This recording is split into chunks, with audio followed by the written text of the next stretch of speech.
Hello everyone, आपके अपने YouTube channel exam warrior classes में आप सभी का स्वागत है।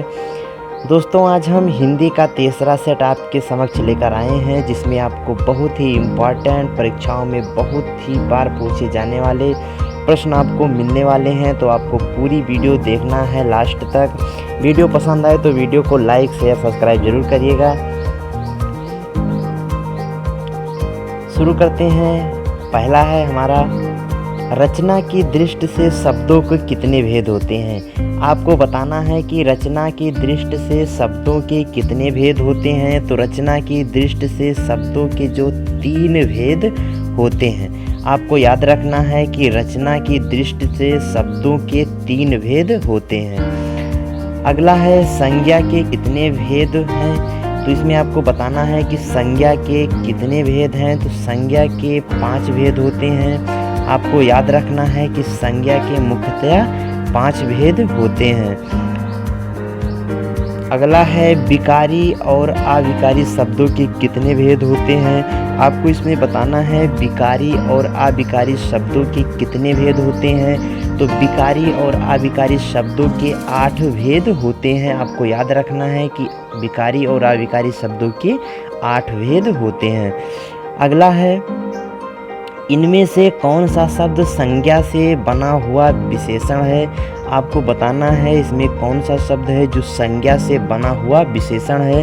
तो इसमें कुलीन जो है यह संज्ञा से बना हुआ विशेषण है। आपको याद रखना है कि कुलीन जो है, कुलीन शब्द जो है यह संज्ञा से बना हुआ विशेषण है। अगला है, यथा समय में कौन सा समास है। तो आपको मैंने पिछली वीडियो में बताया था कि जिस शब्द में आपको यथा दिख जाए उसमें आपको समझ जाना है कि इसमें अव्ययी भाव समास ही होगा। तो यथा समय में कौन सा समास है। तो यथा समय में अव्ययी भाव समास है। तो आपको याद रखना है कि यथा समय में हमेशा अव्ययी भाव समास ही होता है। अगला है, प्रत्येक में कौन सा समास है। आपको बताना है कि प्रत्येक में कौन सा समास है। तो प्रत्येक में जो है अव्ययी भाव समास है। प्रति धन एक, यानी कि प्रत्येक में अव्ययी भाव समास होगा। आपको याद रखना है कि प्रत्येक में सदैव अव्ययी भाव समास ही होता है। अगला है, तिरंगा है, यानी कि आपको बताना है कि तिरंगा में कौन सा समास है। तो मैंने आपको बताया था कि तिरंगा में जो है बहुब्रीहि समास है। अब आपको याद रखना है कि तिरंगा जो है इसमें सदैव बहुब्रीहि समास होता है। अगला है, कवि का स्त्रीलिंग रूप क्या है। तो कवि का स्त्रीलिंग रूप जो है आपको इसमें बताना है कि कौन सा है। तो कवि का स्त्रीलिंग रूप जो हो वह कवयित्री है। आपको याद रखना है कि कवि का स्त्रीलिंग रूप जो होता है वह कवयित्री होता है। तो इतनी बात आपको याद रखनी है। अगला है, सूर्य का स्त्रीलिंग रूप क्या होता है। तो आपको बताना है कि सूर्य का स्त्रीलिंग रूप जो है वह क्या होता है। तो सूर्य का स्त्रीलिंग रूप जो होता है वह सूर्या होता है। आपको याद रखना है, परीक्षाओं में यह बहुत बार पूछा गया है कि सूर्य का स्त्रीलिंग बताइए। तो सूर्य का स्त्रीलिंग आप क्या बताएंगे, सूर्या। अगला है, पेड़ से फल गिरा, इस वाक्य में से किस कारक की विभक्ति है। आपको बताना है पेड़ से फल गिरा, इसमें से किस कारक की विभक्ति है। कर्ता ने कर्म को करण से, तो यानी इसमें आपको बताना है यह अपादान से अलग, यानी कि पेड़ से फल गिरा से अलग हो रहा है। तो इसमें आपको ध्यान देना है, से अलग होना, अलगाव का भाग जहाँ आए वहाँ पर अपादान कारक होता है। तो आपको याद रखना है पेड़ से फल गिरा में से किस कारक की विभक्ति है। तो यह जो है अपादान कारक की विभक्ति होती है। अगला है, वह कुल्हाड़ी से वृक्ष काटता है, इस वाक्य में से किस कारक की विभक्ति है। इसमें आपको बताना है वह कुल्हाड़ी से पेड़ काटता है। तो से किस कारक की विभक्ति है। तो से करण, कर्ता ने कर्म को करण से, यानी कि से काटता है, कुल्हाड़ी से काटता है। तो इसमें करण कारक हो जाएगा। आपको याद रखना है जिसमें अलगाव का भाग हो उसमें अपादान कारक, जिसमें अलगाव का भाव नहीं दिखाई पड़ता हो उसमें से, यानी कि करण कारक होगा। अगला है, माँ ने बच्चे को सुलाया, इस वाक्य में को किस कारक की विभक्ति है। तो इसमें आपको ध्यान से देखना है कि माँ ने बच्चे को सुलाया। तो मान ने यानी कि कर्ता ने कर्म को, इसमें को यानी कि कर्म को, तो आपको पता होना चाहिए कि कर्म को से निकल रहा है तो यह कर्म कारक होगा।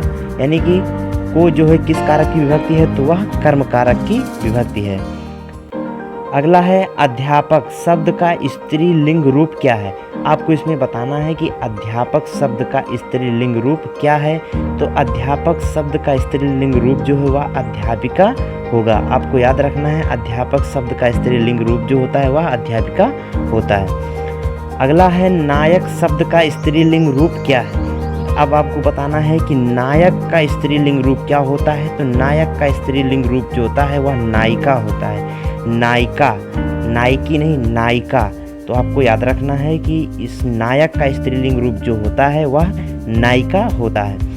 अगला है महाशय शब्द का स्त्रीलिंग रूप क्या है। तो इसमें आपको बताना है कि महाशय शब्द का स्त्रीलिंग रूप क्या है। तो महाशय शब्द का स्त्रीलिंग रूप जो है महाशया है। महाशया, आपको याद रखना है कि महाशय का स्त्रीलिंग रूप जो है वह महाशया होता है। तो इसे आपको याद रखना है।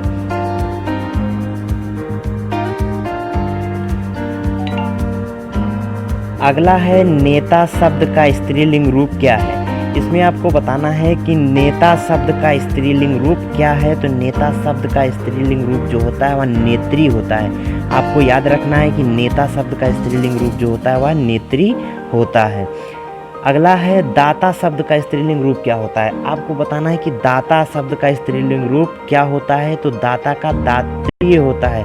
आपको याद रखना है कि दाता शब्द का स्त्रीलिंग रूप जो होता है वह दात्रीय होता है। अगला है इंद्र शब्द का स्त्रीलिंग रूप क्या है। आपको बताना है कि इंद्र का स्त्रीलिंग रूप क्या है। तो इंद्र का स्त्रीलिंग रूप जो है वह इंद्रानी है। आपको याद रखना है इंद्रानी जो होता है वह इंद्र का स्त्रीलिंग रूप होता है। अगला है यहाँ का उच्चारण स्थान क्या है। तो इसका उच्चारण स्थान जो है तालु है। आपको याद रखना है इसका उच्चारण स्थान जो होता है तालु होता है। अगला है ऊ ध्वनि का उच्चारण स्थान क्या है। तो ऊ ध्वनि का उच्चारण स्थान आपको याद रखना है कि ऊ शब्द का जो उच्चारण स्थान होता है ध्वनि का यह ओष्ठ होता है। ऊ ऊ ऊ ऊ आपको समझ जाना है, बोल के ही आपको समझ लेना है कि ऊ का उच्चारण स्थान जो होता है यह ओष्ठ होता है। अगला है समुच्चय का सही संधि विच्छेद क्या है। इसमें आपको बताना है कि समुच्चय का सही संधि विच्छेद क्या है।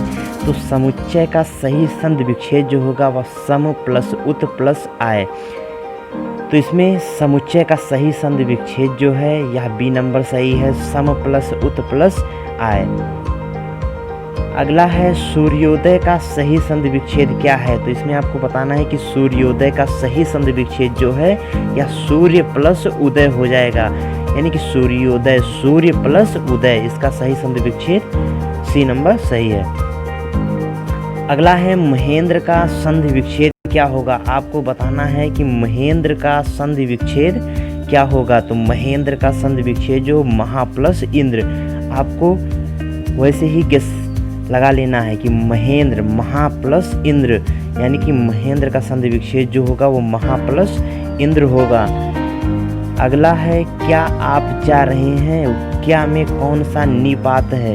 यानी कि आपको इसमें निपात बताना है कि क्या में कौन सा निपात है। तो क्या में जो है यह प्रश्नबोधक, यानी कि आपसे कोई प्रश्न करता है क्या क्या क्या प्रश्न का भाव निकल रहा है। तो क्या में निपात जो है वह प्रश्नबोधक निपात है। तो आपको याद रखना है क्या जो है प्रश्नबोधक निपात है। अगला है मैं भी यह जानता हूँ। इस वाक्य में भी में कौन सा निपात है। यानी कि इसमें आपको बताना है मैं भी यह जानता हूँ, भी में कौन सा निपात है। तो भी में बलदायक निपात है। आपको सोच के समझ के इस प्रश्न को करना है।